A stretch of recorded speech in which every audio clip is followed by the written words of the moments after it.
আমার ব্যাগ থেকে টাকা নিয়ে গেছিলে? না মানে এতদিন পর মায়ের বাড়িতে গেছিলাম তো এর জন্যে। তো মায়ের বাড়িতে যেতে গেলে কত টাকা নিয়ে যেতে হয়? কত টাকা নিয়ে গেছিলে তুমি? 1000 টাকা। টাকা কোথায়? খরচা হয়ে গেছে। খরচা হয়ে গেছে মানে? এখান থেকে যেতে আসতে কত টাকা গাড়ি ভাড়া লাগে? টাকা নিয়ে গেছো, খরচা করে ফেলেছো। টাকা কি গাছে বলে? ইনকাম করতে হয় না? নিজের বাবার কাছ থেকে এনে খরচা করতে পারো না? ওখানে গেছো, ওখান থেকে টাকা নিয়ে এসছো, ওখান থেকে তো টাকা নিয়ে আসোনি। এই জন্য বলে কাঙালকে শাকের ক্ষেত দেখাতে নেই। টাকা পেয়েছো আর নিয়ে নিয়েছো, লজ্জা করে না তোমার? যাও, চোখের সামনে থেকে বেরোও।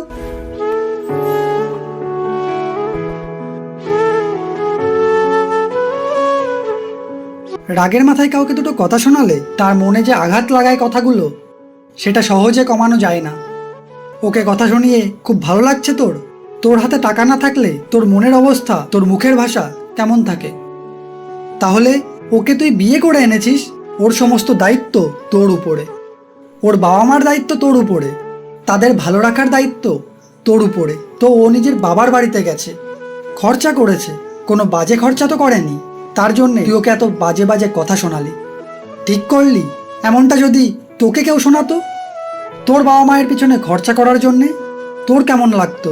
একটা মেয়ে তার বাবার বাড়িতে যায় খাওয়ার জন্যে নয়, ঘোরার জন্যে। আর ঘুরতে গেলে টাকা খরচা হয়ই, আর সেই খরচা করার জন্যে তুই ওকে এতটা কথা শোনালি। তাতে ওর কতটা খারাপ লেগেছে সেটা ধারণার বাইরে। তাই মুখের ভাষা সবসময় কন্ট্রোলে রাখতে হয়, না হলে সেটা কিভাবে মানুষকে আঘাত করতে পারে ধারণার বাইরে। পারলে নিজের ভুলটা বুঝে ক্ষমা চেয়ে নে।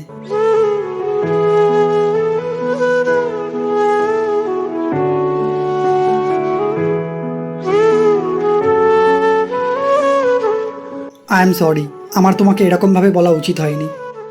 তোমার দায়িত্ব নিয়েই তো আমি এই বাড়িতে নিয়ে এসেছি, আর তোমার বাবা মাকে দেখার দায়িত্বও তো আমার। আর তুমি তো বিনা কারণে কোনো খরচা করোনি। ক্ষমা করে দাও। চলো। বিয়ের পরে মেয়েদের দায়িত্ব যেমন তার শ্বশুরবাড়িকে সুখে রাখার, তেমনি ছেলেদের দায়িত্ব তার শ্বশুরবাড়ির মানুষদেরও সুখে রাখার। একটা মেয়ে বিয়ের পরে যখন তার নিজের বাড়িতে যায়, তখন সে অতিথি, তখন সে ওই বাড়িতে ঘুরতে যায়। আর ঘুরতে গেলে খরচা হতেই পারে। শুধু গাড়ি ভাড়া দিয়ে নিজের ওয়াইফকে তার নিজের বাড়িতে পাঠানো উচিত নয়। ছেলেদের এটা মাথায় রাখা উচিত, তুমি ওই বাড়ির শুধু জামাই নও, ওই বাড়ির ছেলে। আর ছেলের দায়িত্ব বাবা মাকে দেখা। তাই স্বামীদের উচিত তার স্ত্রীকে অল্প কিছু টাকা দিয়ে রাখা। সেটা সে নিজের জন্যও খরচা করতে পারবে, আবার যখন সে নিজের বাড়িতে যাবে সেখানেও সে খরচা করতে পারবে। তাই বলে বেহিসেবি খরচা করা সেটাও ঠিক না। সেদিকেও মেয়েদের লক্ষ্য রাখতে হবে। নিজের স্বামীর সামর্থ্য অনুযায়ী চলতে হবে, সেই অনুযায়ী খরচা করতে হবে।